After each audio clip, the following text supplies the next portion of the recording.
Et donc, rappeler à Herzl ses options passées, c'est très grave. C'est comme si on rappelait à un Baal Teshuvah les péchés qu'il avait faits dans son enfance. Mais à nouveau, on peut se demander, mais pourquoi est-ce que la Providence a voulu que ça se passe de cette manière? Et cette question se pose aussi bien pour Moshe que pour Herzl. Pourquoi est-ce que Moshe a dû grandir à la manière dont il a grandi, comme si un libérateur d'Israël n'aurait pas pu se faire, disons, au sein du Beth Midrash, grandir dans une école juive comme tout le monde?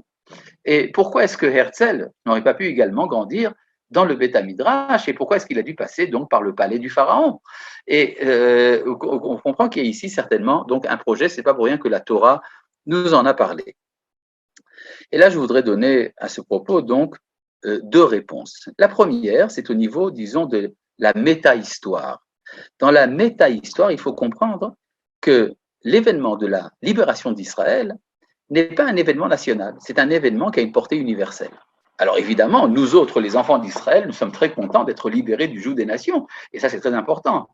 Parfois, des Juifs oublient combien c'est important d'être indépendant. Mais la raison pour laquelle le bon Dieu demande à son peuple de se libérer et de participer à sa libération, c'est parce que ça a une portée universelle. Il faut dire qu'il y a une sorte de cosmopolitisme de l'histoire qui passe à travers Israël.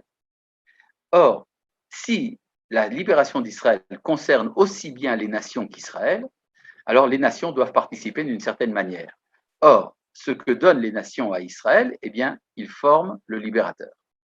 Il faut que le libérateur d'Israël soit grandi par les nations elles-mêmes, soit élevé par les nations pour leur donner un certain mérite.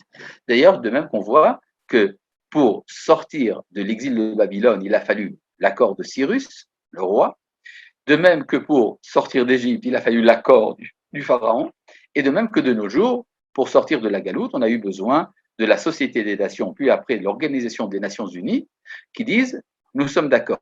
Cet événement concerne l'humanité tout entière. Puisque ça concerne l'humanité tout entière, donc l'humanité doit participer. Elle donne son produit. Un historien avait dit que le sionisme, c'est le cadeau fait par l'Europe au peuple d'Israël. Effectivement, sans l'Europe, il n'y aurait pas eu l'État d'Israël. Mais on peut aller un peu plus loin. Ce que donne le palais du Pharaon, ou ce que donne la fréquentation des milieux viennois du 19e siècle, puis des milieux parisiens, eh bien, ça donne ce qu'on appelle la science politique. La science politique, ça vient de Édom, ça vient des nations. Et effectivement, on voit que Herzl a eu beaucoup de précurseurs. Parmi les précurseurs de Herzl, il y avait l'organisation qu'on appelait les Chobevei Tzion, les amants de Sion. Et puis, il y a eu d'autres précurseurs du sionisme. Il y a eu le Rav Kalischer, le Rav Alcala, et puis Moshe Hess, tant d'autres. Mais alors, quelle était la particularité du message du sionisme herzlien? Eh bien, ce qui est particulier, c'est la dimension politique.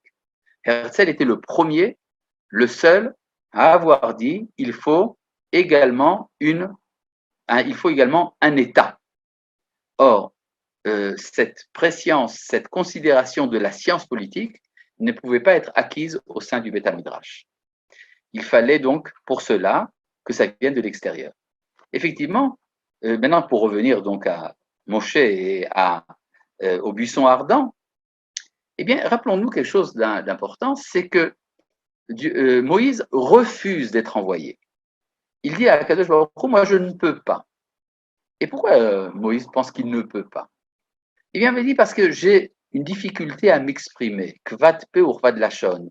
Je suis lourd de la bouche et je suis lourd de la langue. Alors, on peut comprendre que ça voudrait dire que Moïse était un bégayeur, qu'il avait une difficulté à s'exprimer. Mais beaucoup de commentateurs pensent que ce n'est pas vrai. La difficulté de Moshe est une difficulté culturelle. Comment lui qui parle le yiddish avec un accent égyptien va expliquer aux Hébreux qu'il est envoyé, il va donc parler en termes de culture générale d'une tradition ancestrale. En effet, les enfants d'Israël en Égypte avaient une tradition qui remontait au patriarche, qu'un jour ils sortiraient d'Égypte, qu'il y aurait quelqu'un qui les sortirait. Mais Moshe se dit, mais je n'ai pas le look, je ne suis pas fait je ne suis pas formé à l'image de ce qu'ils attendent. C'est pourquoi il dit Vehen lo ya'aminuli, ils ne me croiront pas. Ki omru lo nira elecha Hashem, car ils diront Dieu n'est pas apparu à quelqu'un comme toi. C'est comme ça que le natif de Vologine explique.